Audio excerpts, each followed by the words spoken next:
നേപ്പാളിലുണ്ടായ പ്രളയത്തെ മാധ്യമങ്ങൾ വിശേഷിപ്പിക്കുന്നത് മിന്നൽ പ്രളയമെന്നാണ്. എന്നാൽ സത്യത്തിൽ ഇത് അങ്ങനെയൊന്നാണോ? ആർക്കും അവിടെ ഒരു പ്രളയം ഉണ്ടാകുമെന്ന് മുമ്പേ അറിയില്ലായിരുന്നോ? പരിശോധിക്കാം, ഇത് ആർക്കും അറിയാത്തൊരു മിന്നൽ പ്രളയമായിരുന്നോ, അതോ മറ്റാരുടെയെങ്കിലും ദുരമൂത്ത ലാഭക്കൊതിക്ക് ആ പാവം ജനത ഇരയാക്കപ്പെട്ടതാണോ എന്നും.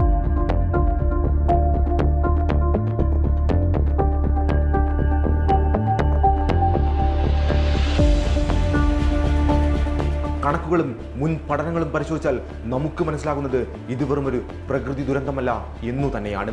അമേരിക്കയും യൂറോപ്പും അടക്കമുള്ള രാജ്യങ്ങൾ മാനവരാശിക്ക് തന്നെ ഭീഷണിയാകുന്ന നിലയിൽ നടത്തിയ വായു മലിനീകരണത്തിന്റെ പ്രത്യാഘാതമാണ് നിലവിൽ നേപ്പാളിൽ സംഭവിച്ചു കൊണ്ടിരിക്കുന്നതും.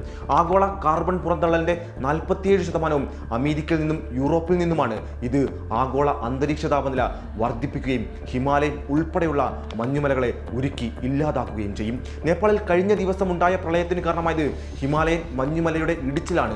താപനിലയിലുണ്ടായ വർധനമാണ് ഈ മലയെ അതീവ ദുർബലമാക്കി മാറ്റിയത്. അതിന്റെ ഫലമായി ജീവൻ നഷ്ടപ്പെട്ടത് 469 പേർക്കാണ്.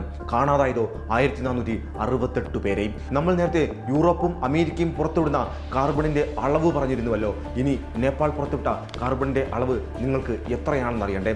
ആഗോള മൊത്ത കാർബൺ ഉൽപാദനത്തിന്റെ 0.1% മാത്രം.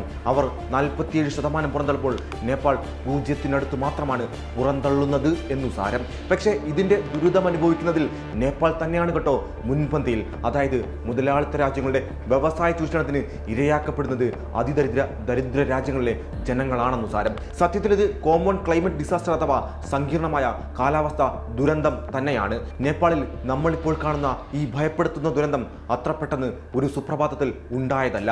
ഭൂമിയിലെ മറ്റെങ്ങും ഇല്ലാത്തത്ര വേഗത്തിലാണ് ഏഷ്യയിലെ ഉയർന്ന പർവ്വത നിരകളിൽ, പ്രത്യേകിച്ച് ഹിമാലയത്തിൽ താപനില വർദ്ധിച്ചുകൊണ്ടിരിക്കുന്നത്. മറ്റൊരർത്ഥത്തിൽ പറഞ്ഞാൽ ലോക ശരാശരിയേക്കാൾ വളരെ കൂടിയ വേഗതയിലാണ് ഹിമാലയത്തിലെ മഞ്ഞുമലകൾ ഉരുകി ഒലിച്ചുകൊണ്ടിരിക്കുന്നത്. ഹിമാലയത്തിലെ മഞ്ഞുമലകളിൽ മരവിച്ചു കിടന്നിരുന്ന ശുദ്ധജലം മുഴുവൻ ഭീമമായ വെള്ളച്ചാട്ടങ്ങളായി താഴ്വരകളിലേക്ക് കുത്തി ഒലിച്ചുകൊണ്ടിരിക്കുകയാണ്.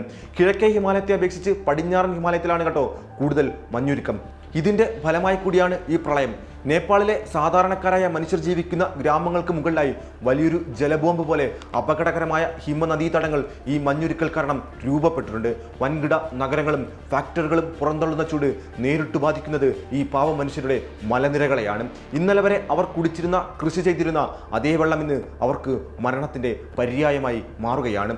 ഈ ദുരന്തത്തിന്റെയും അനീതിയുടെയും ഏറ്റവും വലിയ ഇരകളായി മാറുന്നത് നേപ്പാൾ പോലെയുള്ള ഹിമാലയൻ താഴ്വരകളിലെ ജനങ്ങളും രാജ്യങ്ങളുമാണ്.